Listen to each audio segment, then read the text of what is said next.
Adjoint au maire. Ah, bonjour monsieur. Madame Aliès, maire de Belmont, présidente de la communauté de communes. Ah oui. Les habitants de... Oui, on parle.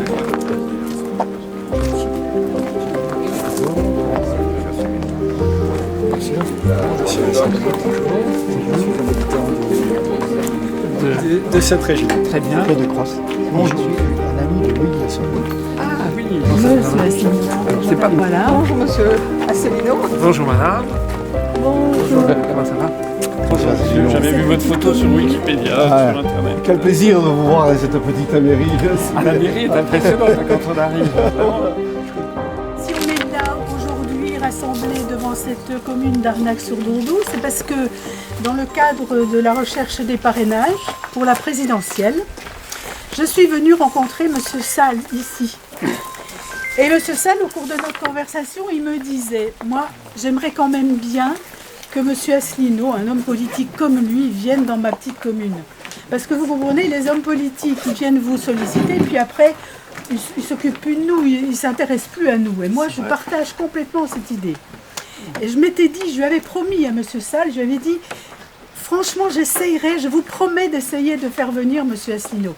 Connaissant la sensibilité de monsieur Asselineau pour la ruralité, je me suis dit, ça ne doit pas poser de problème. Et puis, comme vous le savez, il n'y a pas eu de campagne présidentielle, mais aujourd'hui, monsieur Asselineau reprend ses visites à travers la France, et c'était l'occasion pour moi de l'emmener à Arnac-sur-Dourdou. Et ça me fait très plaisir de vous l'amener et qu'il accepte de venir. Ça, c'était super. Et puis dans la foulée, j'ai contacté les maires de la région, des environs, qui nous ont donné aussi leur signature avec beaucoup de gentillesse pour venir nous rejoindre. Et je veux parler de M. Bols à Saint-Geniès de Varençal, je veux parler de M. Fauché à Poy, je veux parler de M. Mathieu à Saint-Étienne-d'Estréchoux, et j'avais aussi M. Rivier de Tournemire qui devait venir, mais peut-être il a eu un empêchement, ou peut-être viendra-t-il un peu plus tard. Et c'est vrai que je vous remercie vraiment de tout l'accueil que vous avez fait pour cette recherche des parrainages, et je dois dire que nos conversations et les moments qu'on a passés ensemble, ça restera pour moi des moments précieux, vraiment. Et je vous remercie pour ça. Monsieur Sall, je vous passe la parole, vraiment. Et merci encore de nous. Et puis monsieur Milesi, parce que... Alors, monsieur Milesi, ah non, je vous ai oublié. Monsieur Milesi, alors par contre, pourquoi je vous oublie, c'est que vous ne m'avez pas donné le parrainage. Par contre, monsieur Milesi, moi je ne vous connaissais pas physiquement avant aujourd'hui. On s'est toujours téléphoné et ça passait, le courant passait très bien. Monsieur Milesi, c'est le premier maire que j'ai contacté dans la région. Et il m'a dit, monsieur Milesi, moi je ne vous le donnerai pas parce que j'ai un ami qui s'appelle monsieur Lassalle. Jean Lassalle. Et je lui donnerai mon parrainage. Par contre, il m'a dit, je ferai tout pour que les maires vous donnent le sésame. Et c'est ce que vous avez fait, et je trouvais ça absolument formidable, parce que ça, c'est pas courant, monsieur Milesi, vraiment. Et vous avez mis un article dans votre journal local, vous avez plein de choses, et on s'est rappelé, et on s'est bien entendu. Et là, aujourd'hui, je reçois vos poèmes, je suis vraiment très touchée. Merci. Merci beaucoup, en tout cas. Alors moi, je dois vous dire que depuis que je suis maire, j'ai toujours parrainé un candidat. Et je n'ai jamais parrainé le candidat d'un grand parti, parce que j'estime qu'ils n'en ont pas besoin. Monsieur Asselineau, je l'ai découvert à la télévision, je me suis aperçu que non seulement c'était un bon orateur, mais qu'il avait des propositions qui tenaient la route. Et je vous dis que si je n'avais pas eu Jean Lassalle, moi je vous aurais parrainé aussi. Merci pour ce...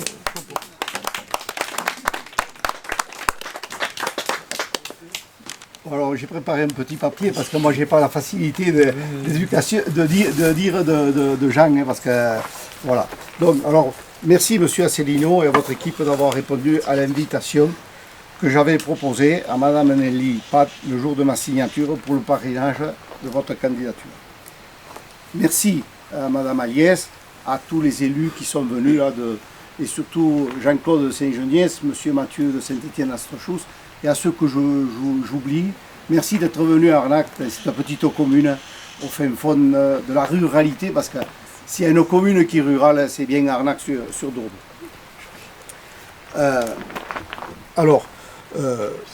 Merci aux gens qui sont venus aussi, les habitants d'Arnac, les habitants de la Mouline, et je vois qu'il y a des habitants d'Acanac qui est juste dans le Tard, juste à côté là.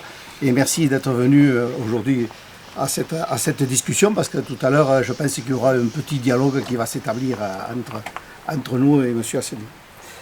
Alors, c'est certainement pas une première, une deuxième pour Arnac, puisque tout à l'heure on le répétait, M. Raymond Barre en activité était venu à Arnac visiter une porcherie qui se créait à l'époque et qui est fermée aujourd'hui. Il était venu en tant que ministre, peut-être de l'agriculture ou Premier ministre, je ne sais pas. Premier ministre. C'était important à l'époque. Et de recevoir une personnalité d'envergure nationale. Et aujourd'hui, je suis heureux que ma petite commune d'Aveyron ait été choisie. En période d'élection présidentielle, je vais répéter ce que vous venez de dire, en période d'élection présidentielle, moi c'est ma première élection présidentielle en tant que maire, c'est vrai qu'on est sollicité de partout, et c'est vrai que moi je suis comme Jean, si j'ai un parrainage à donner, c'est un petit comme moi, pas un grand, les grands une fois élus, ils se foutent de nous, donc c'est un petit que je donne mon parrainage. Un petit mais qui est grand quand même. Hein. Oui, mais un candidat qui est approchable et qui parle vrai. Ah oui. Parce que lui, il peut parler vrai, je pense qu'il peut parler vrai. Parce que voilà. Et alors, j'ai doublé. Nous, les maires ruraux, sommes profondément sollicités par nombre de candidats et dès que les élections sont passées, nous sommes à nouveau les oubliés de ces élus qui préfèrent passer leur temps chez nos médias parisiens. On les voit, les élus. Mais chez les médias parisiens, pas auprès de la France profonde que nous sommes. La visite des petites communes de cette France profonde et silencieuse ne fait pas partie d'aucun programme, car c'est une France dont on ne parle pas ou très peu. Arnac-sur-Dourdou est bien le type de France rurale qui souffre de beaucoup de maux, mais qui a très peu de médicaments pour se soigner. Le premier de ces maux, c'est son budget communal. Il est squelettique, mais il doit quand même assurer la gestion d'un territoire de 1500 hectares et fournir de l'eau aux habitants, aux 90 abonnés, et de l'eau potable. Quand on sait qu'à Arnac-sur-Dourdou, on est à 3000 € de frais d'analyse de laboratoire sur un budget de 17 000 €. L'État, il crée des lois, mais il n'assume pas derrière le coût de ces lois qu'il crée. Voilà. Le deuxième, c'est sa situation géographique. Située au sud du département, elle est bien loin des lieux de décision et cela ne favorise pas l'action des élus de terrain dont je fais partie. Jean y parlerait parce qu'il est encore plus au sud que moi. À peu de choses. Pas beaucoup près, pas beaucoup. Il est à Mitterrand et c'est vrai que monter à Rodez, là-haut, c'est 2 heures de route. C'est 120 km à peu près. 120 km, vous avez vu, des routes sinueuses et du temps. Et c'est vrai que quand il y a des réunions vers là-bas, c'est très très difficile d'y aller, honnêtement. Le troisième est la désertification. Quand en un siècle, Arnac est passé de 256 habitants en 1926 à 36 en 2019. L'évolution de l'agriculture et de la technologie a fait fuir tous nos petits paysans et fait fermer tous ces lieux de vie que comptait Arnac. Arnac, à l'époque, il y avait 3 bistrots, il y avait des cordonniers, des menuisiers, d'ici, de là-bas. Maintenant, il n'y a plus rien. Elle a été remplacée par l'arrivée d'une population urbaine en quête d'espace et de nature, mais qui ne compense pas la vie de ces gens qui vivaient ici, qui faisaient des enfants, qui animaient le village. Après, Arnac, la baisse de la population a été visible un peu partout, aux alentours. C'est vrai que nous, on a commencé Arnac, mais après c'est Brusque, après peut-être c'est Camarès qui suit, et c'est la France rurale qui subit ça. Alors, a été visible partout, car aucun remède de l'État régalien n'est venu au secours de la ruralité. Les nombreuses fermetures d'écoles, de commerces, des services publics, la Poste, EDF, Trésorerie, l'hôpital s'accélèrent et se succèdent, et le mal s'aggrave. Le mal, il n'y a rien qui se passe. Aujourd'hui, c'est la santé de nos compatriotes qui est mise en cause par le manque de médecins qui ne veulent plus venir exercer en milieu rural. Bientôt, on n'aura plus de médecins, il faut aller aujourd'hui à Bédarieux. C'est un problème, presque, ou Saint-Germain. Voilà les quelques interrogations qui préfigurent de nos échanges tout à l'heure. Et je finis. Merci d'être venu à Arnac. Voilà.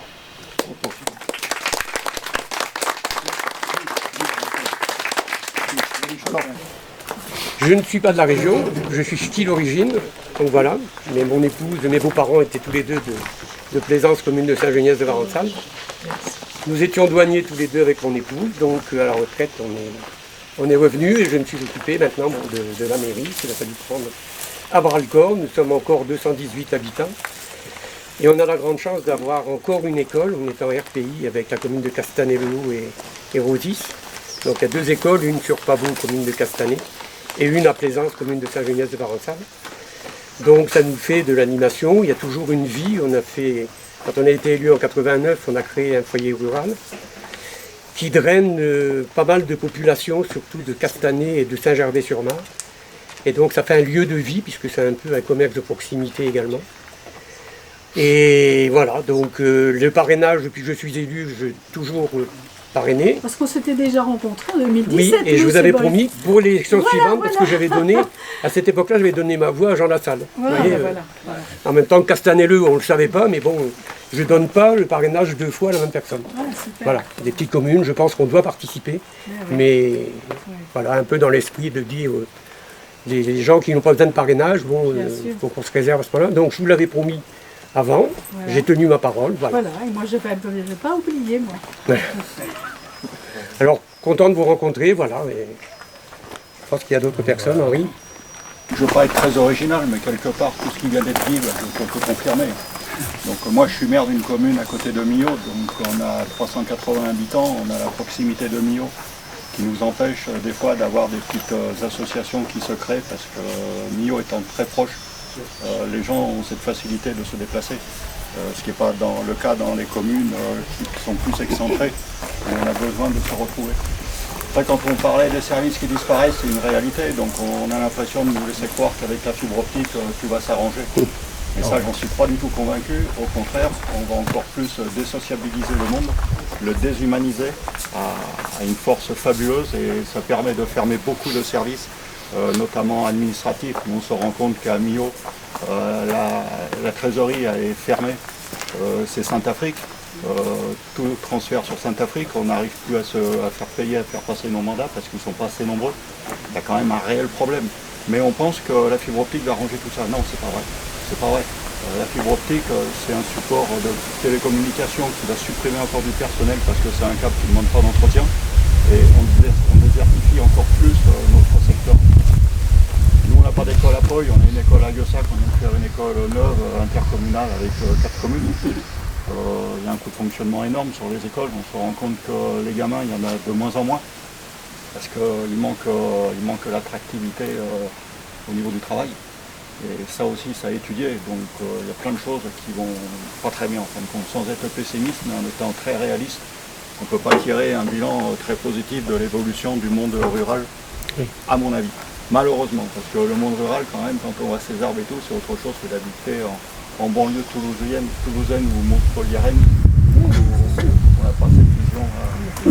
Et on arrive à formater les gens d'une force tellement fabuleuse qu'on se croit qu'on est dans le bon moule, mais moi je deviens peut-être un peu dissident maintenant, parce que franchement je pense qu'on ne peut pas continuer comme ça.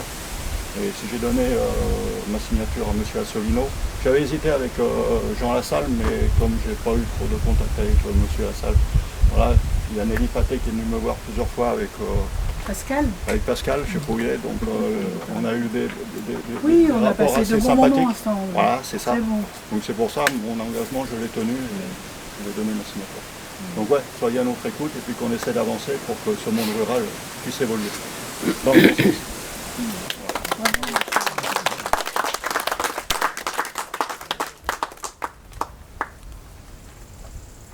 Je vais peut-être prendre la parole à mon tour. Vous êtes venu aussi pour écouter ce que je vais vous dire et surtout peut-être pour écouter les réponses que je ferai aux questions que vous voudrez bien me poser. Je voudrais quand même commencer par un petit propos liminaire. D'abord pour vous remercier tous d'être là, remercier Nelly Paté qui est notre délégué qui s'occupe en fait a étendu son périmètre d'action dans toute la région dans laquelle nous sommes. Et vous remercier d'être venus nombreux. Enfin, demain, je crois qu'on sera beaucoup plus nombreux à Montpellier. Ça reste une petite réunion. Et remercier tout particulièrement messieurs les maires qui sont venus et qui, je crois pratiquement tous, sauf monsieur Milesi, m'ont parrainé, mais monsieur Milesi pardonné tout de suite.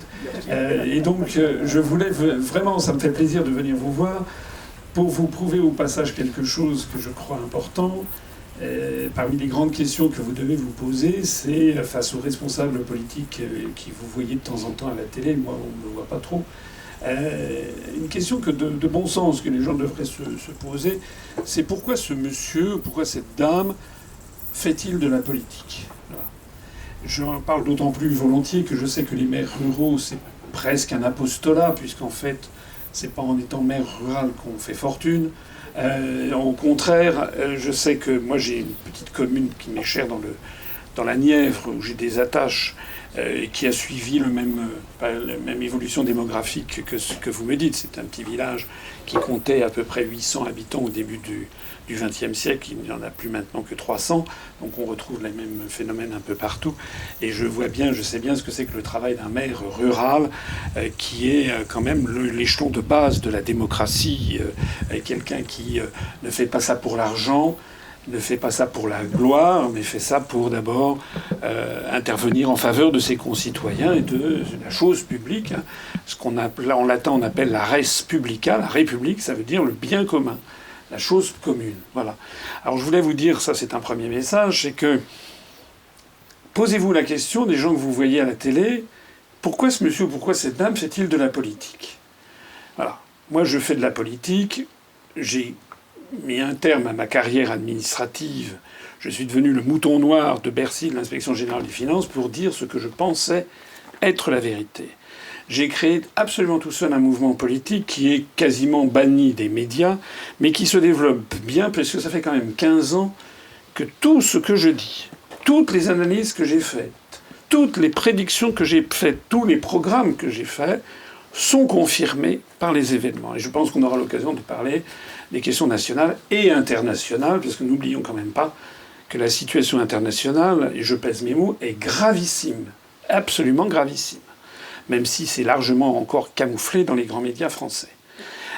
Donc je fais de la politique, ça paraît bête à dire, mais parce que j'aime mon pays.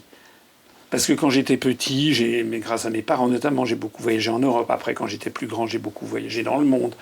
Je me suis occupé d'affaires internationales. J'ai été au cabinet du ministre des Affaires étrangères. J'ai vécu au Japon. Et je me suis rendu compte d'une chose qui est une bêtise, en fait, enfin une idée bête, mais qui est fondamentale, c'est que si les Français, ce que les Français ne font pas pour leur propre pays, personne ne le fera à leur place. Et donc, j'ai découvert en allant dans les allées du pouvoir, quand j'ai été au cabinet de M. Longuet, ministre de l'Industrie et du Commerce extérieur, dans le cabinet Balladur, donc sous la cohabitation avec François Mitterrand, qui m'a permis d'accompagner François Mitterrand d'ailleurs, et mon ministre pendant la cohabitation d'aller en Corée, au Kazakhstan. J'ai été ensuite au cabinet du ministre des Affaires étrangères, M. de Charette, sous le cabinet Juppé avec le président Chirac. J'ai accompagné Chirac au Japon, en Chine, en Amérique latine, en Thaïlande, en Malaisie, à Singapour. Quand je dis accompagné, je ne portais pas les valises. Je faisais partie des quelques personnes qui étaient admises à participer aux entretiens au plus haut niveau avec les chefs d'État. Et j'ai cet avantage sur beaucoup de personnes. Que vous ne soyez pas au soleil. Ah.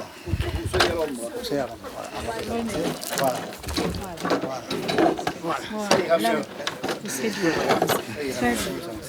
C'est vrai que j'ai cet avantage sur beaucoup de personnes d'avoir vu les allées du pouvoir au plus haut niveau. Et c'est ces allées du pouvoir-là que j'ai quittées. Donc ça n'est pas banal de faire ça. De la même façon que ça n'est pas banal, je pense, vous l'avez dit vous-même très gentiment, de venir... Quel est l'intérêt que j'ai de venir vous voir? Normalement, effectivement, les gens viennent voir les maires pendant les 6 mois avant la présidentielle, pas pendant les 6 mois après. Donc ça veut dire, qu'est-ce qui anime quelqu'un? Quelle est sa raison d'agir? Ça, c'est, je crois, quelque chose de très important. Et une deuxième chose sur laquelle je me permets d'attirer votre attention, c'est quand vous allez chez un médecin, parce que vous avez mal, et je sais qu'il y a des déserts médicaux, malheureusement, un peu partout en France. J'étais J'étais auprès de ma mère qui a 92 ans, qui est dans la presqu'île de Crozon en Bretagne, l'extrémité de la Bretagne. Je peux vous dire que pour trouver un rendez-vous dans le Finistère, même s'il y a des CHU à Quimper et à Brest, quand vous êtes au centre, il faut parfois plusieurs semaines avant d'avoir un rendez-vous. Hein. Quant au service des urgences, j'en parle pas. Quand vous avez mal, quand vous allez voir un médecin, qu'est-ce que vous attendez du médecin? Vous n'attendez pas qu'il vous dise bon voilà, je sais ce que c'est, et qu'il vous donne un médicament. Vous attendez de lui d'abord qu'il vous ausculte, et d'abord qu'il vous dise quelles sont les raisons des maux qui sont les vôtres. Je prends souvent cet exemple qui est un peu grinçant, je vous prie de m'en excuser, notamment il y a des personnes qui peuvent se sentir concernées, mais si par exemple vous perdez 15 kilos ou 20 kilos sans faire de régime en 3 mois, c'est malheureusement pas mon cas, mais je fais des efforts. Vous sentez qu'il y a quelque chose qui ne va pas. Donc vous allez voir un médecin. Et puis vous avez un médecin qui dit « Ah bah oui, je vois, vous faites un petit peu d'anémie, voilà. » Il fait rien, et puis vous dit « Voilà, vous allez prendre quelques compléments alimentaires, vitamine C, etc. Merci monsieur, voilà, c'est 25 €. » Vous êtes expédié. Il fait du chiffre. Parce qu'en lui, ce qui l'intéresse, c'est pas votre santé, ce qui l'intéresse lui, c'est faire du chiffre pour lui. Et vous sortez de là, vous savez qu'il y a quelque chose qui cloche. À ce moment-là, vous allez avoir un autre médecin qui, lui, n'a pas un cabinet flambant, il n'est pas au centre du... Mais c'est quelqu'un qui parle bouche à oreille. Vous avez entendu dire que c'est quelqu'un qui soigne bien. Lui, vous allez voir ces autres médecins, et puis il vous examine, il vous prend la tension, et puis il vous dit, écoutez, je pense qu'il faut qu'on ait le cœur net, je vais vous prescrire des examens médicaux. Voilà. Alors il vous prescrit analyse de sang, biopsie, parce qu'il a vu que vous aviez des ganglions qui lui plaisent pas, et puis voilà. Et puis, il me dit, vous revenez dans 15 jours, et puis 15 jours après, vous retournez le voir avec vos analyses, et qu'il a eu entre-temps, et le médecin vous dit « Écoutez, j'ai une bonne et une mauvaise nouvelle à vous annoncer. La mauvaise nouvelle, c'est que vous avez un cancer. Et la bonne nouvelle, c'est que si on s'y prend maintenant, avec les progrès en oncologie, vous avez quand même 90% de probabilité d'en réchapper. » Donc, qu'est-ce que vous préférez comme médecin? Le premier qui vous traite comme ça, qui vous fait pas peur, mais qui en fait vous entraîne au tombeau, ou celui qui vous fait peur, non pas par plaisir, mais parce qu'il vous dit la vérité, mais qui lui va vous sauver.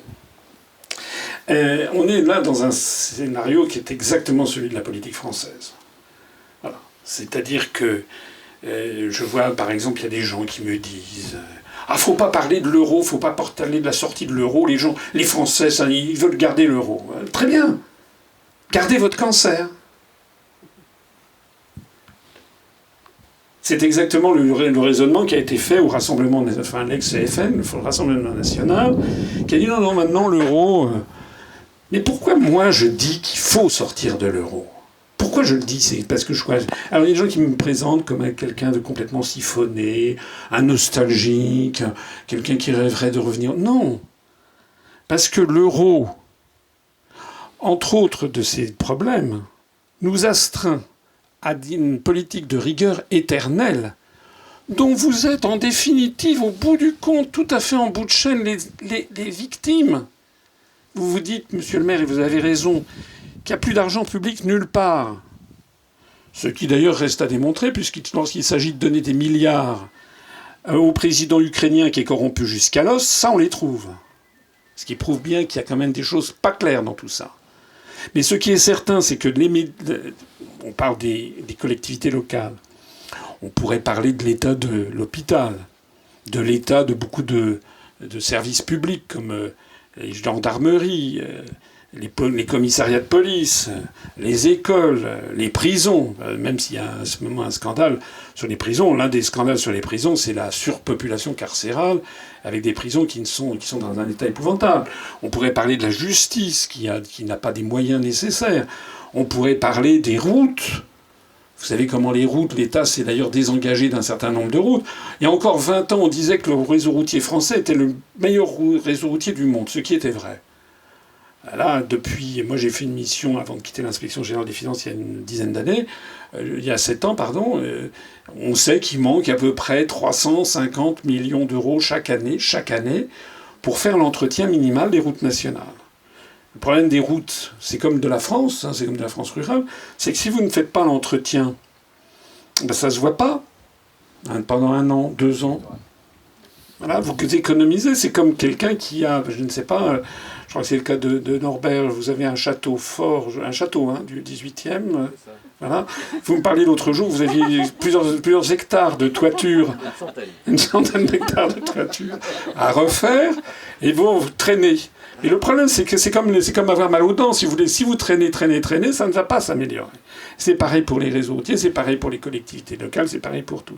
Donc on gratte de l'argent. Et pourquoi on fait ça ? C'est parce qu'il y a ces contraintes venues de Bruxelles et qui ne vont pas aller en s'améliorant, et qui sont que l'État est condamné à être constamment impécunieux et constamment en train de faire des restrictions budgétaires. Alors, moi j'ai pris mon parti, après avoir été dans les allées du pouvoir, après avoir vu de près, de très près, comme je vous vois, comme aussi près que je suis de vous, de François Mitterrand, lorsqu'il avait été reçu en Corée, avec le président de l'époque, ou au Kazakhstan, avec le président Nazarbayev, qui je crois est toujours le même président d'ailleurs,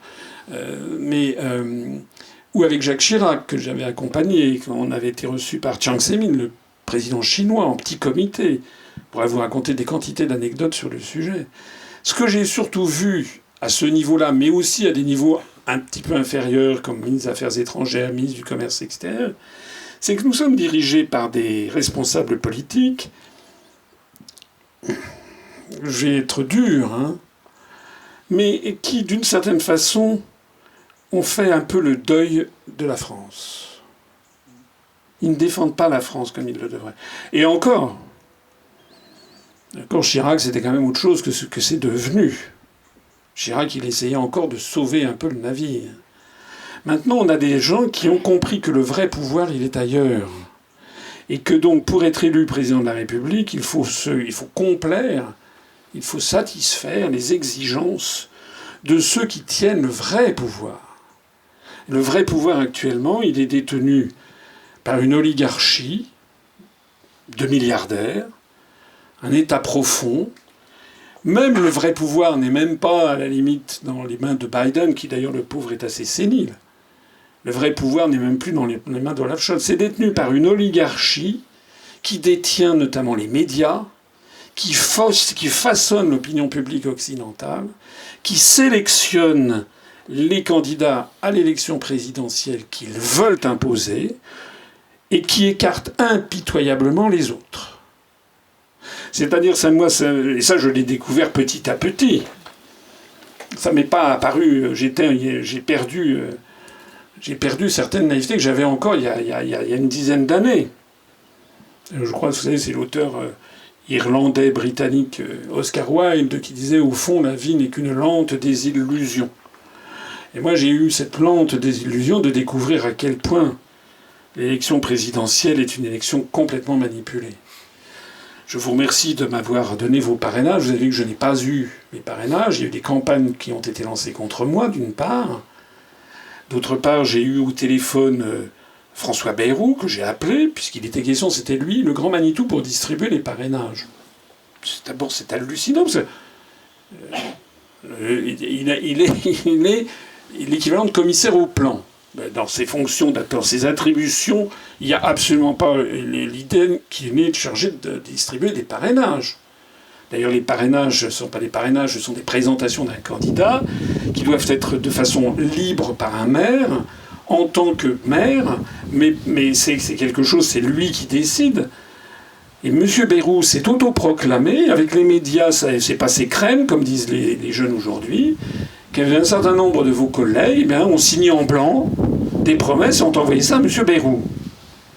Donc j'ai eu M. Bayrou au téléphone, je lui ai dit, écoutez, alors je sais qu'évidemment ce que je dis, ce que je propose, Et le contraire de ce pourquoi il milite depuis 30 ou 40 ans. Enfin, a priori, on est en démocratie ou on ne l'est pas. Et donc je dis, je suis comme beaucoup d'autres, j'ai des difficultés à avoir les parrainages. Est-ce que vous pouvez, d'après la presse, il paraît que c'est vous qui êtes le docteur qui permet de donner les parrainages. Donc, alors il me dit, oui, mais vous comprenez. Je dis, non, justement, je ne comprends pas. Oui, mais si, mais bon, on va voir. Enfin, il tournait autour du pot. Et qu'est-ce que j'ai découvert? Vous l'avez vu, c'est que M. Bayrou, il avait des centaines de parrainages sous le coude, ce qui est totalement inconstitutionnel. Et qu'il a donné ses parrainages, il en a donné un paquet. Il n'en a pas donné beaucoup à Marine Le Pen, d'ailleurs. Je crois qu'il ne les a pas cherchés, en fait. Elle les a eus, d'ailleurs, elle n'a pas eu tant de parrainages que ça.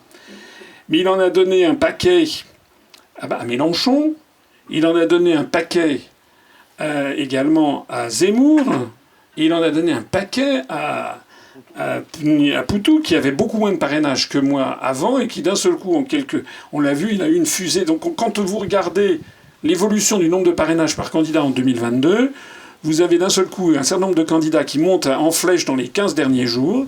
C'est Bayrou qui donne des parrainages. Et puis vous avez votre serviteur qui stagne. C'est-à-dire que moi, je ne les ai pas eus. Voilà, j'en ai pas eu un seul. J'ai eu pourtant des gens de l'entourage de Bayrou qui m'avaient appelé, qui m'avaient dit « Ah oui, ça m'intéresserait, etc. » Non, il y a eu des instructions pour que je n'ai pas les parrainages.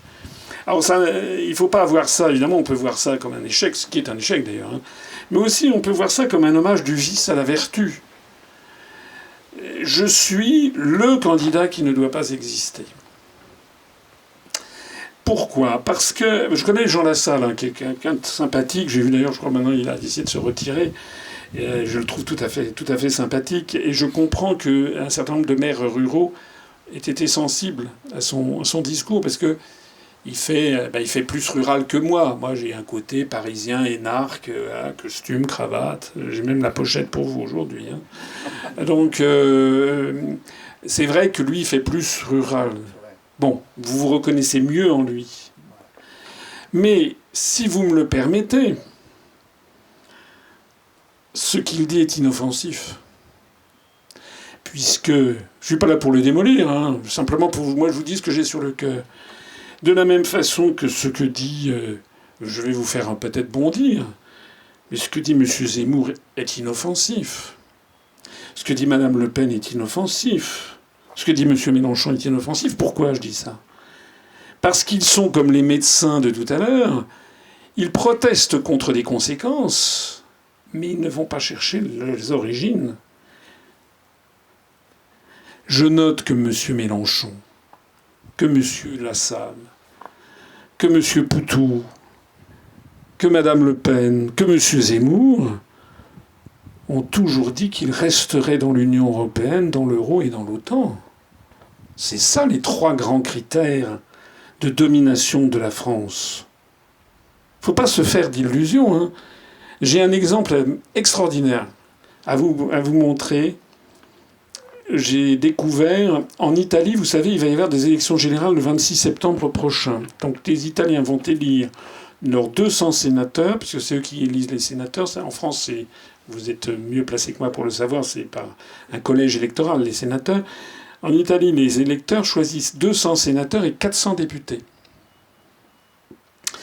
Actuellement, si vous vous intéressez un petit peu à la politique internationale, vous avez peut-être vu dans les médias qu'il est question d'une femme, Giorgia Meloni, qui est à la tête de Fratelli d'Italia, ça veut dire les frères d'Italie, sous votre contrôle.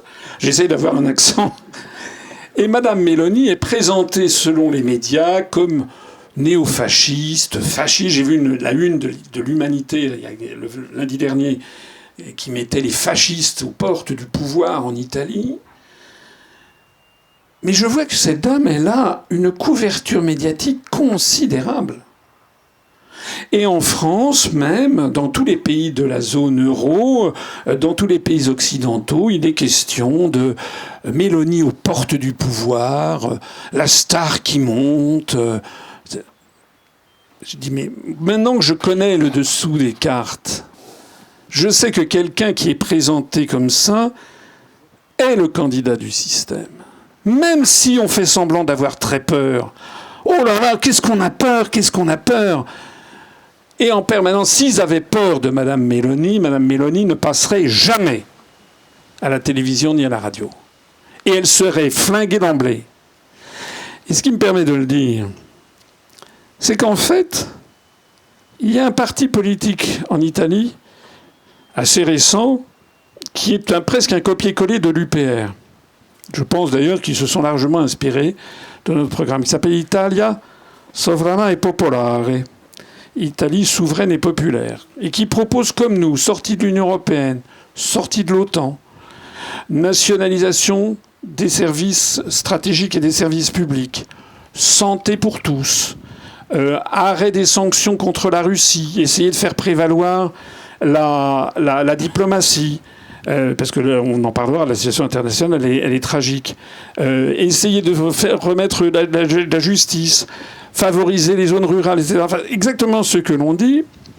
Ce parti politique est absolument boycotté partout. Il présente 400 candidats aux députations, 200 candidats à la sénatoriale. C'est exactement comme nous. Il n'est jamais question d'eux. Alors c'est ça que je voulais vous dire. C'est que ça n'est pas parce qu'on vous présente un candidat d'opposition que c'est un candidat d'opposition. À partir du moment où les médias vous présentent un candidat, il n'est plus d'opposition. Zemmour n'est pas un candidat d'opposition. D'ailleurs, il me fuit. Je l'ai croisé il n'y a pas très longtemps, je le connais très bien. Parce que Zemmour, il est là pour remplir un créneau très particulier qui essaie de drainer la... C'est vrai que les questions d'immigration et d'insécurité préoccupent beaucoup la société française. Ça, c'est tout à fait exact. Mais lui, il se contente de stigmatiser des populations, taper sur l'islam, et c'est ça. Mais ses solutions, c'est quoi? C'est quoi? Il reste dans Schengen, il reste dans l'Union européenne, il reste dans l'OTAN, il reste chez les commanditaires de toutes ces opérations. De la même façon que Mme Meloni, qui sera sans doute la prochaine présidente du Conseil, elle a signé un programme commun qui s'appelle Per Italia, donc pour l'Italie. Elle a signé un programme avec M. Salvini de la Lega et M. Berlusconi de Forza Italia, qui a 85 ans, dont les liens avec la mafia sont avérés. Et ce programme, ça s'appelle un gouvernement de centre-droit. Et quand vous prenez le programme, ce que personne ne fait, parce que le journal L'Humanité en France, quand il vous dit les fascistes aux portes du pouvoir, c'est se moquer du monde. Il faut aller regarder le programme. Le programme, la première page du programme, comme ça, c'est l'Italie appartient à l'Union européenne, à la communauté atlantique et à l'OTAN. Nous participerons et nous soutenons l'Ukraine dans son combat contre la Russie. Enfin, tous les éléments absolument nécessaires pour accéder au pouvoir dans les pays occidentaux. Se mettre à plat ventre devant l'oncle Sam. C'est aussi simple que ça. Vous verrez, Mme Meloni sera, je pense, sera catapultée. Alors évidemment, l'intérêt pour l'oligarchie, c'est de drainer le mécontentement. Et ça s'est déjà passé, ce que je vous raconte. C'est ce qui s'est passé en Grèce, en 2015. En Grèce, en 2015, il y avait, alors cette fois-ci, c'était pas l'extrême droite, c'est l'extrême gauche. C'était un type qui s'appelait Tsipras, qui est devenu Premier ministre. Et tous les médias disaient l'ultra-gauche risque d'arriver au pouvoir à Athènes, etc. Et comme je connaissais quand même, déjà j'avais vu un petit peu, je me disais c'est quand même bizarre. S'ils avaient tellement peur, ils n'en parlent pas. Parce que l'oligarchie sait très bien quel est le mécontentement des populations. Il faut donc leur trouver des gens qui drainent comme des comment dirais-je, des paratonnerres, qui drainent la foudre, le mécontentement, pour l'entraîner vers rien. C'est ce qui s'est passé. Tsipras était un grand copain de Mélenchon. Il a été, donc, sa coalition menée par son parti Syriza en 2015 a eu la majorité en Grèce. Et les médias ont dit l'extrême gauche, pour la première fois, un parti d'extrême gauche arrive au pouvoir dans un pays européen. Bon. Sauf qu'il y avait un petit codicile, c'est que dans le programme de M. Tsipras, il restait dans l'Union européenne, dans l'euro et dans l'OTAN. Et qu'est-ce qui s'est passé? Je vous renvoie, si vous ne connaissez pas bien ce qui s'est passé en Grèce. Ce qui s'est passé, c'est qu'il avait pris comme ministre des Finances un type qui s'appelait Yanis Varoufakis, et qui était quand même, qui disait l'euro est en train de nous étrangler, ici et ça. Et finalement, il a été viré, le Yanis Varoufakis. Et finalement, pour essayer d'assurer son pouvoir le Premier ministre Tsipras en Grèce a fait un référendum parce qu'il était sommé par ce qu'on a appelé la Troïka, c'est-à-dire le Fonds monétaire international, la Commission européenne et la Banque centrale européenne qui gèrent l'euro à Francfort, d'appliquer des réformes dites indispensables. Il a fait un référendum qu'il a gagné pour refuser ce qui était exigé par la Troïka. 3 semaines après, il appliquait tout le programme de la Troïka. Le programme dont je rappelle ce que c'est, le programme de la Grèce, hein, c'est qu'il a fallu privatiser des quantités de trucs incroyables. Voilà. Notamment, par exemple, ça va depuis les îles là, du côté de Corfou, qui ont été 3 îles qui ont été rachetées par l'émir du Qatar, les îles entières, presque Ithaque. Je crois que Ithaque, qui est l'île, pour ceux qui ont des humanités, c'est l'île de Ulysse, vous savez, dans l'Odyssée. Ils ont privatisé la plupart des ports. Il y en a des quantités de ports en Grèce avec toutes les îles, des aéroports, comment on appelle ça, la caisse des dépôts et consignations. Ils ont privatisé le loto national, l'équivalent de notre loterie nationale. Ils ont privatisé les EDF, la SNCF locale, les autoroutes locales. Ils ont tout ça pour donner de l'argent aux banques, en fait, qui tenaient la Grèce, qui s'était énormément endetté. Bon, je ne vais pas vous entrer dans des détails techniques, mais je peux le faire si ça vous intéresse. Mais du fait qu'il était dans l'euro, la Grèce pouvait acheter finalement à prix bradé, si l'on peut dire, par ce système d'euro, des Mercedes, des choses comme ça. Donc il y a eu un déficit de la balance des paiements grecs énorme vis-à-vis de la Grèce, qui a été financé par des banques qui ensuite ont voulu se servir. Le résultat des courses, c'est qu'en fait, l'ultra-gauche a appliqué un programme d'ultra-privatisation. Les retraites ont été divisées par 2. Le pourcentage des retraités qui se suicident a été multiplié par 3. Les Grecs ont été effondrés par l'évolution, par ce qui s'est passé, dégoûtés par l'extrême gauche, convaincus qu'il n'y avait pas d'autre solution. Et aujourd'hui, on en est où ? La Grèce est encore plus endettée en termes de PIB qu'elle ne l'était en 2015. Et finalement, ce passage, maintenant, il a été chassé du pouvoir, il a été remplacé par quelqu'un de centre-droit, très européiste. J'en suis arrivé à la conviction que, malheureusement, la voie des urnes est extraordinairement difficile. Puisque j'ai beau vous dire tout ça, le problème, c'est que vous avez la gentillesse d'être venu m'écouter, mais le problème, c'est que nos compatriotes ne veulent pas entrer, c'est compliqué. Ils écoutent sans arrêt ce qu'ils entendent sur TF1, BFM TV, etc. Ce que je leur dis est désagréable à entendre. Hein. C'est comme l'affaire du médecin. Et donc, c'est plus facile de voter comme on leur dit. Vous savez qu'il y a un des procès les pires de la démocratie que nous connaissons a été fait dès la première moitié du XIXe siècle par Alexis de Tocqueville, qui était un aristocrate, un intellectuel, qui fait un voyage en Amérique et qui est revenu et qui a écrit un livre resté célèbre qui s'appelle « De la démocratie en Amérique ». Parce qu'en 1830, en France, il y avait la charte qui avait été octroyée par Louis XVIII à la demande des puissances occidentales, de puissances européennes. Et il y avait un début de vote qui avait été créé. Il y avait une espèce de chambre élue. Mais ceux qui votaient pour élire les représentants qui conseillaient le roi étaient des aristocrates ou des gens ayant une fortune. C'était ce qu'on appelait le suffrage censitaire.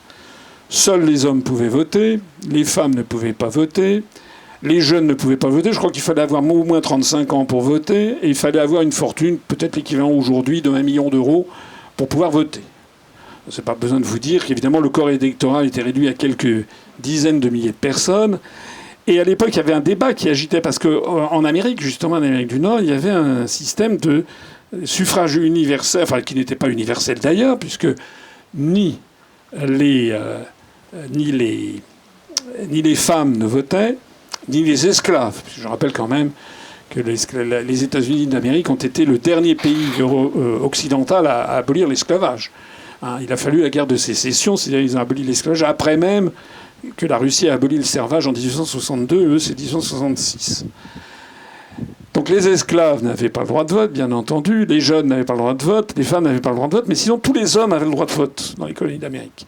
Et alors ça agitait beaucoup le débat en France, hein, notamment, avec les conservateurs qui disaient « mais c'est épouvantable, vous vous rendez compte, si on donne le pouvoir, le droit de vote à des ouvriers, à des paysans, où est-ce qu'on va, etc. etc. » Et Alexis de Tocqueville avait fait cette remarque qui est d'une intelligence extraordinaire quand on pense qu'il fait ça, il écrit ça en 1840. Il avait dit « je n'ai pas peur du suffrage universel parce que les gens voteront comme on le leur dira. » Voilà. C'est exactement ce qui se passe, c'est exactement ce qui s'est passé en 2017 avec l'élection de Macron.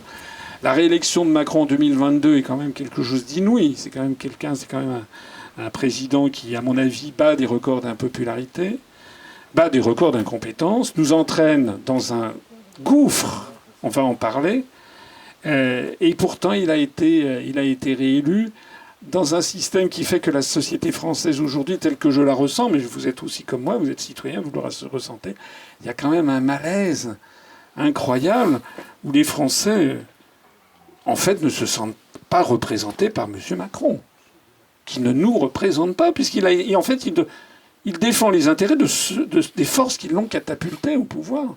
Il est le gouverneur de la province France, de la colonie appelée Union européenne des États-Unis d'Amérique. C'est ça, en fait.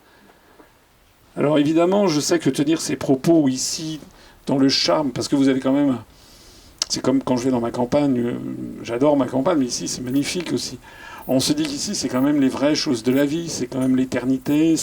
Ça porte à prendre distance par rapport aux événements en cours. Mais ce que je crains beaucoup, c'est la situation politique internationale qui ne fait que s'aggraver et qui, je ne veux pas employer des grands mots, mais quand même, moi je suis, comme la plupart d'entre vous, on a été bercé quand on était à l'école, puis jeune adulte, puis adulte, on nous a seriné, puis quand on entendait les anciens, de la boucherie de 1914. Et on nous a expliqué, on a dit, mais c'était de la folie. C'était de la folie ce qui s'est passé.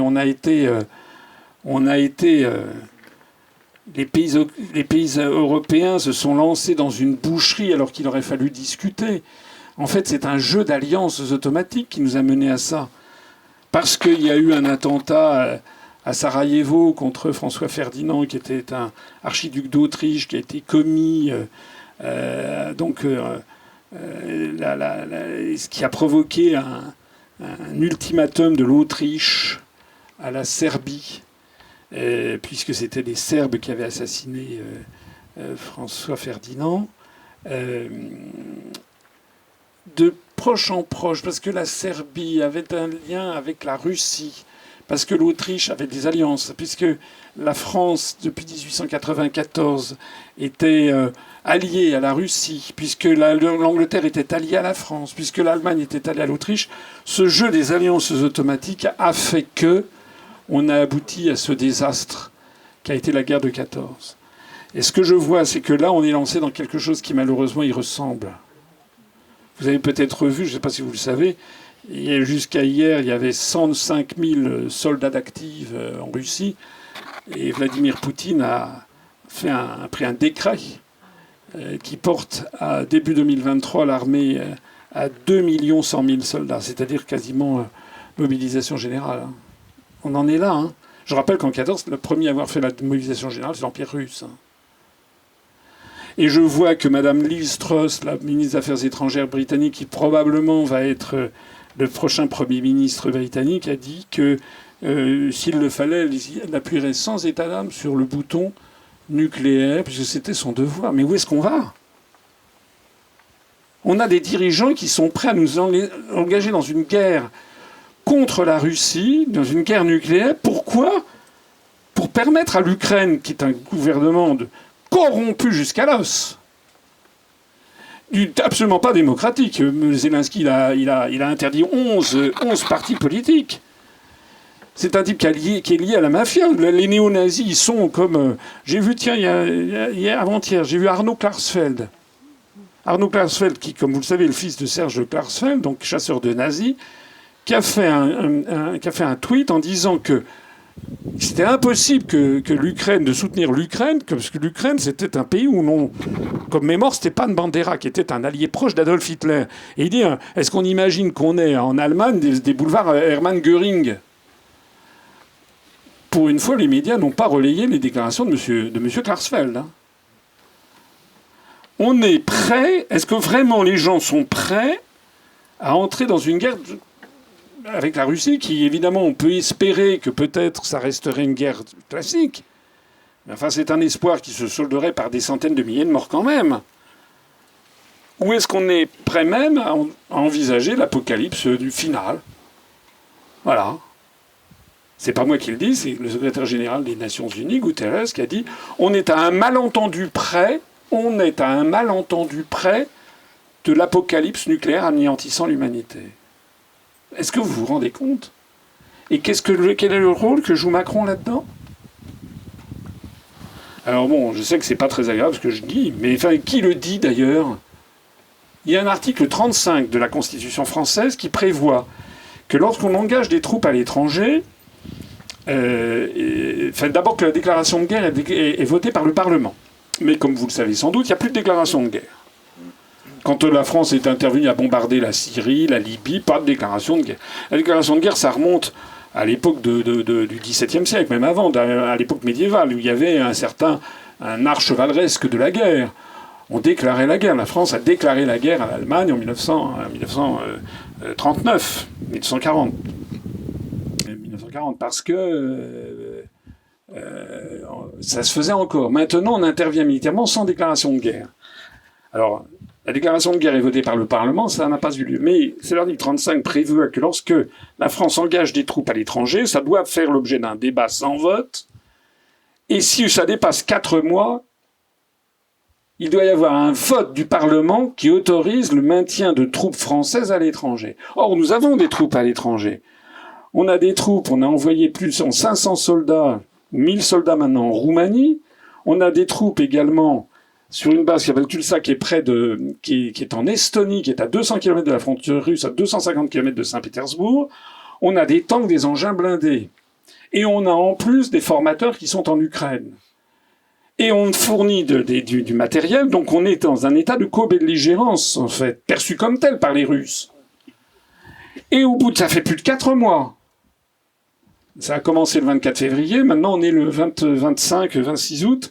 Donc ça fait plus de 4 mois largement, et il n'y a toujours pas eu de débat à l'Assemblée nationale, ni de vote. Et le plus scandaleux de ça, que fait le RN? Que fait Mélenchon? Que fait le PS? Que font rien? Ils font quoi l'opposition? Qui porte la parole de tous les Français qui n'ont pas envie de se prendre une bombe atomique sur le museau pour défendre le régime de Zelensky, qui est corrompu jusqu'à l'os et qui a planqué, qui a détourné des... C'est pas moi qui le dis. Reprenez ce qu'on disait de ce régime il y a encore 4 ans.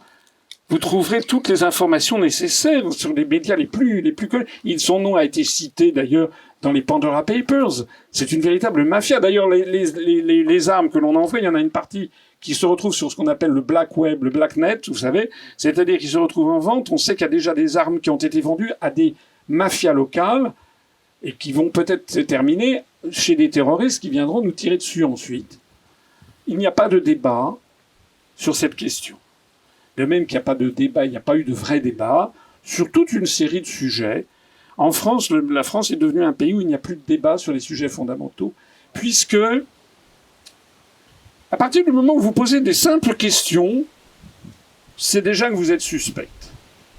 J'ai 3 exemples à l'esprit. J'ai l'exemple de l'affaire Ukraine-Russie. J'ai l'exemple de la Covid-19, où si jamais vous posez des questions, c'est que vous êtes suspect. On n'a jamais vu ça pour une campagne de vaccination. Ça n'existe pas. Et il y a un 3e débat aussi, alors là, qui est alors également tout à fait interdit. C'est le débat sur le réchauffement climatique.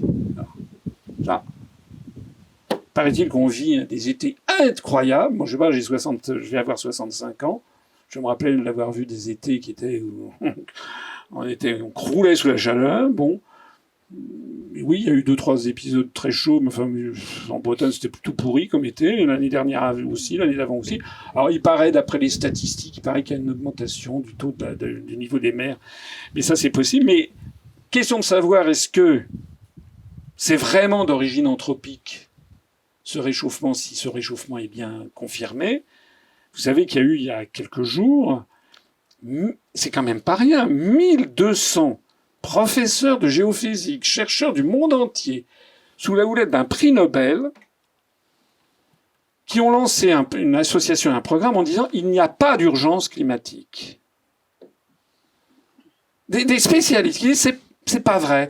Il y a peut-être un réchauffement, mais il est très probablement faux que ça soit lié au CO2. Il y a eu d'ailleurs des gens qui ont fait remarquer que le réchauffement, paraît-il, est 4 fois plus rapide sur la planète Mars. La fonte des calottes glaciaires sur la planète Mars est avérée. Bon. Mais c'est un débat, on n'a pas le droit. Alors, résultat des courses, c'est pas le cas ici, enfin j'en ai pas vu, mais je peux vous assurer qu'en traversant la Bretagne, j'ai été effaré par le nombre d'éoliennes qu'il y a maintenant. Ça détruit les paysages français, ça coûte des fortunes. Il va y avoir 70 éoliennes. Parce que derrière, ce sont des milliards de dollars qui sont derrière toutes ces campagnes-là. Où on vous explique que il va y avoir, parce que le CO2, vous savez que le premier gaz à effet de serre, c'est en fait la vapeur d'eau, qui représente 75% de l'atmosphère parmi les gaz à effet de serre. Il va y avoir 70 éoliennes qui vont être construites au large de la Seine-Maritime, dans la mer, avec des dizaines de milliers de tonnes de béton mis dans l'eau de mer, qui nécessite d'ailleurs une énergie colossale à fabriquer, faite avec des centrales à charbon ou je sais pas quoi, qui va polluer définitivement ces endroits-là. Ça nécessite d'ailleurs de se procurer des terres rares que l'on trouve en Chine. On les trouve pas en Chine. On trouve le moyen de se mettre mal maintenant avec les Chinois. On ne sait pas comment démanteler ces trucs-là. Et les 70 éoliennes qui vous comptent des fortunes vont produire, si ça marche, 0,15% de la production d'électricité de la centrale de Fessenheim qui a été fermée, centrale nucléaire. Est-ce que vous vous rendez compte de ce qu'on fait? Et baladez-vous dans la France, ici j'en ai pas vu, mais encore une fois, le nombre d'éoliennes qu'il y a partout, il y en a, vous en avez. Mais est-ce qu'on a le droit d'avoir un débat là-dessus? Est-ce qu'on a le droit de comparer le côté ridicule de la production des éoliennes comparé à la production d'énergie nucléaire? Il est d'ailleurs tout à fait extraordinaire de voir que, paraît-il, que la priorité, c'est la lutte contre le CO2, c'est la priorité des priorités. Voilà, on avait mis Greta Thunberg en avant. Enfin, c'est pas vous ni moi qui avons mis Greta Thunberg en avant. Là aussi, comment, quand vous avez 16 ans, vous faites pour parler devant l'Assemblée Générale des Nations Unies? Il faut avoir une sacrée fusil au derrière. Bon.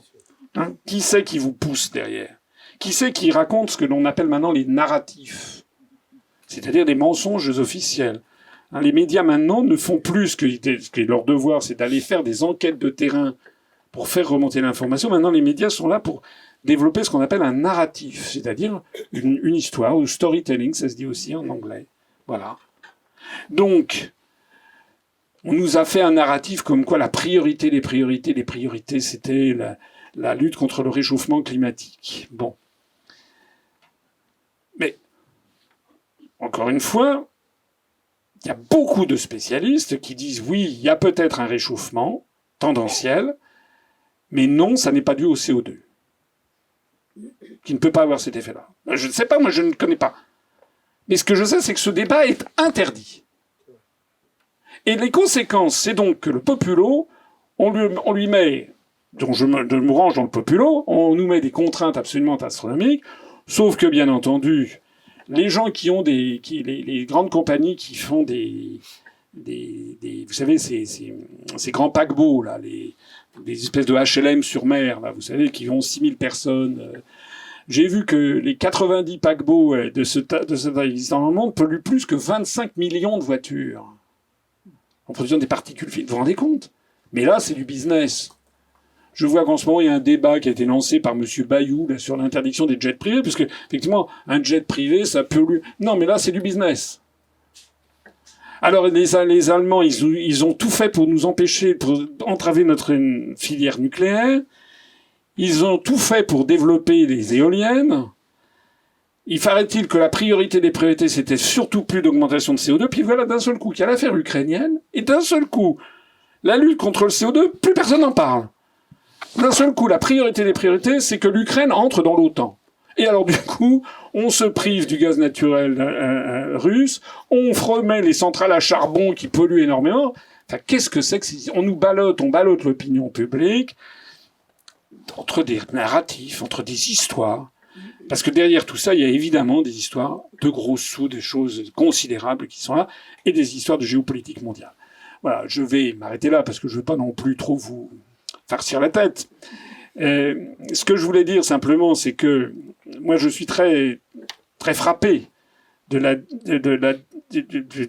mal de vivre maintenant qu'il y a en France, où les Français confusément sentent que ça va plus, qu'on est parti dans un délire général. Enfin, excusez-moi, je veux pas du tout être, mais quand vous voyez, enfin, je veux pas que ça soit mal pris. Parce que les personnes qui sont concernées, ce sont des cas très douloureux, etc. C'est vrai. Mais enfin, quand même, quand vous avez cette affiche du planning familial, vous avez entendu parler de ça, ou qui montre un homme enceint en disant oui, il faut prendre la défense des hommes enceints. Alors ça fait polémique au sein du planning familial, d'ailleurs, parce qu'il y a des féministes qui sont contre, parce qu'elles disent oui, avec ces histoires de transidentité, on oublie, nous, notre féminité, etc. Donc ils se bouffent le nez. Mais vous avez Madame Isabelle Rome, qui est ministre, je ne sais pas si vous savez, ministre chargée de la parité homme-femme, qui est intervenue pour prendre la défense en disant oui, c'est tout à fait normal qu'il y ait une affiche pour dire qu'il y avait des hommes enceints. Écoutez, je vous assure qu'il y a encore 5 ans, on vous aurait raconté ça, tout le monde aurait éclaté de rire. On aurait vu ça dans un film de Woody Allen ou dans un film de Fellini. Et pourquoi ça ? Qu'est-ce qui se passe dans les pays occidentaux ? Et au passage, d'ailleurs, je me permets de signaler que ces évolutions sociétales sont pour beaucoup aussi dans l'animosité que nous vouent de plus en plus de pays du monde. Hein. La Russie, la Chine, l'Afrique, beaucoup de pays disent l'Europe occidentale et les États-Unis sont en pleine décadence. C'est le bas empire romain. Hein. Il faut le savoir, il faut voir que c'est l'image qu'ils ont de nous. Mais si jamais les propos que je viens de tenir, pour moi, c'est une raison supplémentaire pour que je ne sois jamais invité à la télévision et à la radio pour dire ça. Donc on est dans une situation où malheureusement, eh bien les vrais débats sont interdits et je ne sais pas malheureusement où nous allons. Alors tout ça est peut-être un petit peu loin de la ruralité. Je ne suis pas si certain que ça, parce que d'abord, avant d'être des ruraux, vous êtes des citoyens français comme tout le monde. Vous avez de la famille, des amis, des enfants, des petits-enfants peut-être, qui eux sont peut-être pas au village, mais sont partis en ville. Et voilà. Et puis vous voyez que enfin, vous allez voir, comme tout le monde, alors ici on sera peut-être un peu mieux loti, mais les factures de gaz et d'électricité qui vont battre enfin c'est gravissime ce qui se passe. On a des dirigeants qui ne sont pas là pour défendre les intérêts de leurs nationaux. Voilà. Donc la ruralité, et je terminerai par ça, j'en avais parlé dans mon programme présidentiel, je vous y renvoie. Je pense qu'il faut d'abord diminuer les dépenses de l'État, parce qu'il ne faut pas toujours... Le problème que nous avons en France, c'est une multiplication des niveaux d'administration qui devient délirante. Vous avez, si vous y réfléchissez bien, vous avez la commune, vous avez la communauté de communes, vous en avez une ici d'ailleurs, Rance, je ne sais plus comment ça s'appelle. Voilà. Vous avez le département, vous avez la région, vous avez l'État, vous avez l'Union européenne qui est au-dessus, vous avez également des périmètres différents pour les députés, les sénateurs, le parc national, le truc, le machin. Vous avez des guichets un peu partout. Et vous avez à chaque fois, les gens qui administrent tous ces guichets sont des fonctionnaires qui sont payés. Ou bien des élus qui sont également payés. Sauf les maires. Les maires, eux, sont pas beaucoup payés. C'est à mon avis ce dont le travail est le plus efficace. Mais quand vous voyez que vous avez 577 députés en France, moi, ce que j'ai vu surtout depuis 4 mois, c'est que le grand débat, c'était de savoir s'il fallait ou non porter une cravate à l'Assemblée nationale. J'exagère à peine, mais c'est quand même un peu ça. Vous savez que 80% du travail des députés français, c'est de transposer en droit français les directives communautaires. Est-ce qu'on a besoin de 577 députés pour ça? Non. Est-ce qu'on a besoin de 348, je crois, 348 sénateurs? Non. Là aussi, je vais dire quelque chose qui n'est pas agréable, mais je l'ai déjà dit publiquement. Donc, ce qu'il faut quand même savoir, enfin, c'est en tout cas les analyses que je fais qui n'ont jamais été démenties, qui ne sont que confirmées par les faits, c'est que quelqu'un, quelque part, des forces quelque part, ont décidé de la mise à mort des communes rurales. C'est ça la vérité. Il y a des forces qui ont décidé qu'on allait changer de granulométrie administrative. La France sortie de la Révolution française, ce sont les communes rurales qui sont en fait les laïcisations, si je peux dire, des paroisses. Vous savez que jusqu'à 1789, c'était les paroisses qui tenaient les registres de naissance et de décès. Et puis arrive la Révolution française, et donc on crée les communes. C'est d'ailleurs une des raisons pour lesquelles il y a tant de communes qui s'appellent Saint quelque chose. Elles ont repris le nom de la paroisse, puis il y en a d'autres qui ont... Et puis il y avait au-dessus le département, qu'on crée en 1790, et qui se battit contre les régions, les provinces, puisqu'il y avait... Dans chaque province avait ses propres étalons de poids, de mesure, etc. Il y avait des octrois pour passer de l'une à l'autre. La livre tournois du côté de Rouen ne valait pas le même poids que du côté de Toulouse. Les mesures étaient... Donc apparaît le système métrique et apparaît également les départements. Les départements qui sont, si vous y réfléchissez bien, quelque chose, une création vraiment assez incroyable. C'est-à-dire c'est un État qui d'un seul coup balaye toutes les structures préexistantes et fait un système égalitariste avec des départements qui, globalement, même si c'est pas tout à fait vrai, mais globalement ont à peu près la même taille. L'Aveyron est un grand département, il y en a des plus petits, mais globalement ont à peu près la même taille et globalement ils sont conçus pour qu'on puisse aller au chef-lieu et retour dans la journée à cheval. C'est comme ça. Ils portent des noms qui sont des noms de montagnes, des noms de fleuves, des noms, etc. Et puis au-dessus, vous avez le royaume de France. En 1790, il y a encore un royaume. En 1791, il y a la première constitution, Louis XVI devient roi des Français, non pas roi de France.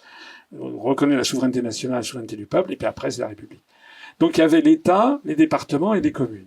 Et ce système a correspondu au génie national français. Les Français sont des gens qui sont, les héritiers des Gaulois, qui sont très attentifs à l'égalité. C'était, je crois, Michelet, qui est un historien célèbre du XIXe siècle, qui a écrit les Français il avait dit quelque chose d'assez rigolo. Il avait dit qu'en France, la Révolution avait fait 32 millions de nobles. Parce qu'il y avait 32 millions de Français. C'est-à-dire que les Français voulaient tous être égaux au plus haut niveau. Voilà. Chateaubriand, qui était un réac, un conservateur, qui était un aristocrate, lui, il écrit en 1830, la Révolution française, en fait, les Français se fichent pas mal de la liberté. L'égalité seule est leur idole, disait-il. Il y a un souci de justice sociale en France, d'égalité. Et donc, ce système de l'État qui assure la justice sociale, des départements qui sont à peu près identiques pour tout le monde, avec les mêmes poids, les mêmes mesures, la même monnaie, et des communes qui assurent la démocratie locale, en fait, a très bien fonctionné. Les Français y sont d'ailleurs très attachés. Et puis, depuis maintenant une vingtaine ou une trentaine d'années, avec la politique dite des eurorégions, il a été décidé, pas par vous ni par moi, mais il a été décidé quelque part que la France, c'était pas ça qu'il fallait. En fait, les gens qui sont vraiment aux manettes ont décidé de faire les États-Unis d'Europe. Mais les États-Unis d'Europe, comme contrairement à ce que certains pourraient penser, ça n'est pas la France, l'Espagne, l'Italie. Non, non, non. Les États-Unis d'Europe, c'est d'avoir la même granulométrie administrative que les États-Unis d'Amérique, par mimétisme. Granulométrie administrative, ça veut dire la même taille. Donc les États sont un peu trop grands. On va les réduire en provinces, en régions, qui auront la taille des États de la côte Est, la taille des Länder allemands. Donc la régionalisation en France, je rappelle que les régions ont été créées par Pétain en 1941 à la demande des Allemands, ont été supprimées dès 1944 par De Gaulle, ont été recréées par Pompidou en 1972 à la demande de l'Europe, mais à l'époque c'était des établissements publics régionaux, des tout petits trucs. Et puis c'est Mitterrand qui leur a donné la collectivité locale de plein exercice et de plus en plus de pouvoir. Et de plus en plus, allez vous balader en Alsace, je ne sais pas si vous connaissez l'Alsace, il y a presque plus de drapeau français. Hein. Il y a le drapeau alsacien, le drapeau européen. En Bretagne, dans les Pyrénées orientales, c'est pareil. Donc, on ne cesse que de démanteler l'État, que de donner du pouvoir aux régions, qui ont la taille de... La région de Nouvelle-Aquitaine, c'est la taille de la Virginie occidentale. Ou c'est la taille du Land de Bavière, c'est à peu près ça. Accessoirement, ça permet de diviser des États-nations. Donc vous avez une floraison dans les États d'Europe occidentale de mouvements régionalistes et revendications indépendantistes. La Catalogne en Espagne, le Pays basque, la Bretagne, la Corse, la Flandre flamande, le nord de l'Italie. Il y a vraiment, et il y a derrière des forces qui sont là pour financer. D'ailleurs, les Britanniques, en sortant de l'Union européenne du Brexit, vous avez vu que ça cassait un scénario qui était prévu, qui était l'indépendance de l'Écosse et du Pays de Galles. Donc les Britanniques, ils ont quand même compris. C'est une stratégie très ancienne, ça. Hein, c'est diviser pour régner. Les Français l'ont fait eux-mêmes. Hein, c'est le bilan de la guerre de 30 ans de 1618 à 1648. Richelieu puis Mazarin ont appliqué cette stratégie pour démanteler l'Allemagne. Et d'ailleurs, c'était très bien parce qu'il y avait des quantités de pays allemands. Il y avait des duchés, des royaumes de Bavière, duchés, prince électeurs de Hanovre, etc., des principautés. Donc pendant ce temps-là, quand c'est divisé, vous régnez, évidemment. C'est les Latins, les Romains, dividare ut regnare. Donc, si demain la Corse devient indépendante dans le cadre de l'Union européenne, ce qu'a dit d'ailleurs M. Jean-Guy Talamone, qui a dit « Je verrai de mon vivant une Corse indépendante dans le cadre de l'Union européenne », ça veut dire une région. Il n'y a plus de France, il traitera directement avec l'Europe. Tout ça, c'est tout bénef pour les Américains. La France, déjà, n'arrive pas à tenir tête aux États-Unis, ou du moins ne veut pas, les dirigeants ne veulent pas le faire. Pensez comment la Corse sera écrabouillée. En dessous, vous avez les départements qui ne correspondent plus à grand-chose. Donc il y a toute une opération de dénigrement des départements qui s'est mise en place. On essaie de vous faire comprendre que les départements, on va faire on commence à les fusionner. Ça a été le cas en Alsace. Pourtant, les électeurs s'étaient prononcés en 2013 ou 2014, je ne sais plus. Les Alsaciens, notamment ceux du Haut-Rhin de Colmar, ne voulaient pas fusionner avec le Bas-Rhin. Ils ont fait un référendum. Ceux qui refusaient la région Alsace unique ont gagné. Et ça a quand même été fait. Les départements en Corse ont également été fusionnés. Et il y a tout un discours que vous entendez sur la disparition des départements. Et c'est le même discours qui vous explique aussi que les communes françaises sont beaucoup trop petites et donc il faut les fusionner. En communauté de communes, l'intérêt des communautés de communes, vous savez ce que c'est que ça a la taille des comtés américains. Parce que, désolé de vous le dire, monsieur le maire, mais Arnac, sur Dourdour, ça n'a pas la même taille qu'un comté américain ou qu'un comté en Allemagne. Donc, par mimétisme, il a été décidé de tuer les petites communes. Il est là le véritable... Moi, je vous dis cache ce qui est. Et les gens vous le cachent parce que si les Français... Vous savez, c'est la stratégie du saucisson, quoi. Vous ne pouvez pas avaler un saucisson d'emblée. Si on vous le met dans la bouche, vous étouffez, vous protestez. Tandis que tranche par tranche, vous finissez par accepter l'inacceptable. Donc c'est tranche par tranche que ça se passe. Donc progressivement, on force les communes à se mettre dans des communautés de communes. Après ça, on retire aux maires petit à petit leur pouvoir. on leur coupe les vivres. En fait, on les dégoûte. Il y a une volonté systématique de dégoûter les maires ruraux.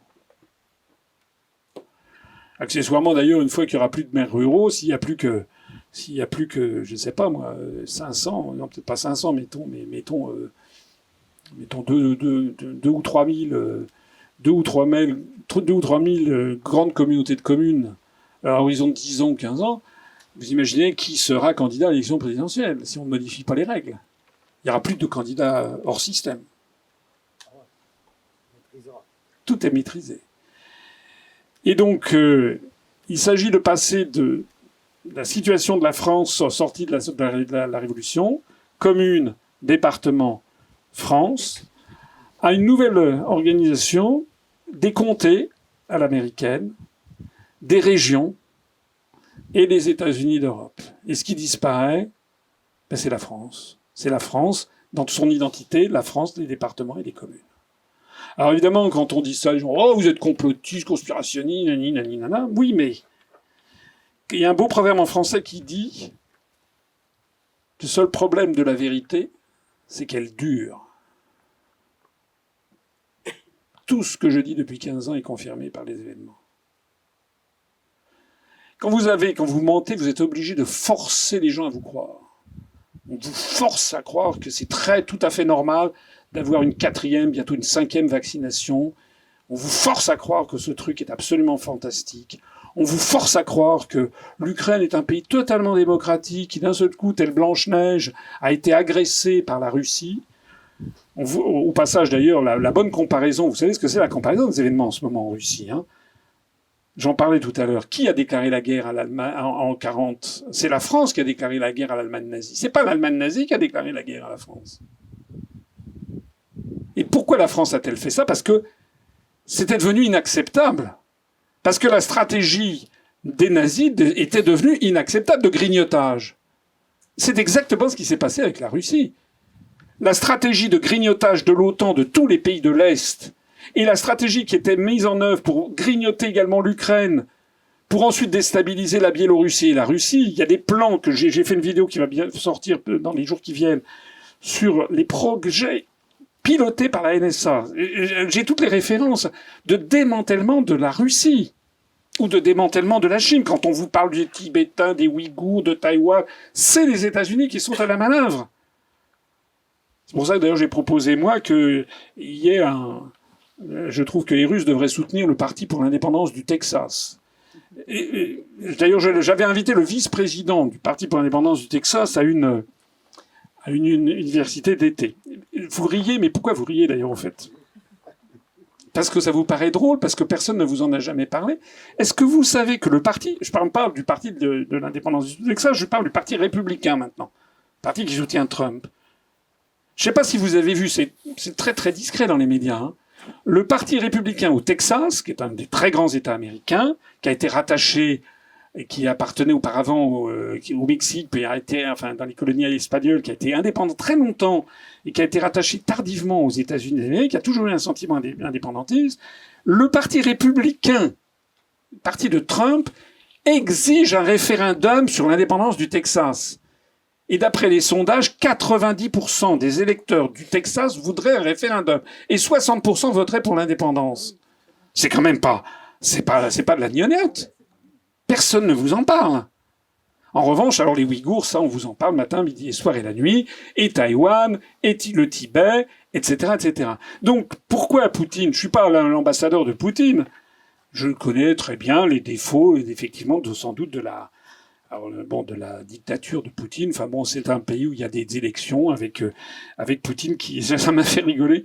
L'autre fois, c'était Macron qui disait, il tapait pas sur Poutine, il tapait sur Maduro au Venezuela, en disant que les élections présidentielles au Venezuela n'étaient pas bonnes parce que il n'y avait pas eu une égalité de traitement dans les médias entre les candidats. Franchement. Non mais franchement. Faut quand même avoir un sacré culot. Un sacré culot. Donc les Russes, je ne suis pas là, moi j'ai été le premier à condamner parce que c'est contraire au droit international. Enfin, les Américains se gênent pas. La vérité, c'est que les Russes, ils ont pris les devants parce que C'est comme la France vis-à-vis de l'Allemagne nazie, il y a un moment à partir duquel c'était eux-mêmes, leur survie qui était en tant qu'État qui était menacée, et donc ils sont intervenus militairement. Et la vérité oblige à dire aussi que même s'il y a des exactions, parce que dans les guerres, il y a des horreurs partout. Il n'y a pas un camp qui est le camp des saints et l'autre camp qui est le camp. Quand vous avez affaire à des soldats qui se battent pour leur vie, s'ils tombent sur des soldats des armées de l'autre côté, en général, ils font pas de quartier. Hein. C'est les règles sur la loi de la guerre, tout ça, c'est des règles civilisées, mais qui sont pas toujours faciles à faire respecter au niveau du terrain.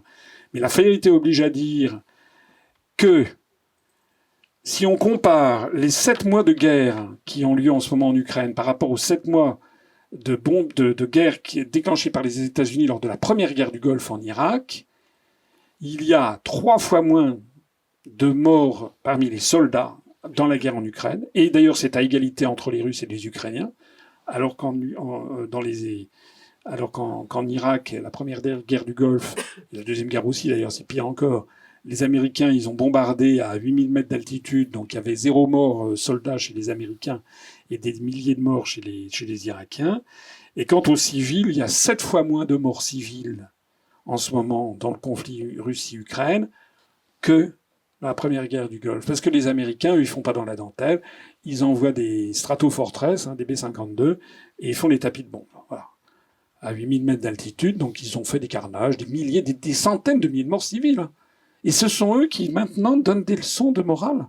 La vérité, c'est que Poutine, il essaye de faire moins de morts, le moins de morts possible. Et quand je dis ça, je suis pas là pour le défendre, je dis simplement que nous, notre intérêt à nous, ça n'est certainement pas de défendre l'Ukraine, sauf si les dirigeants français sont là pour obéir à des instructions.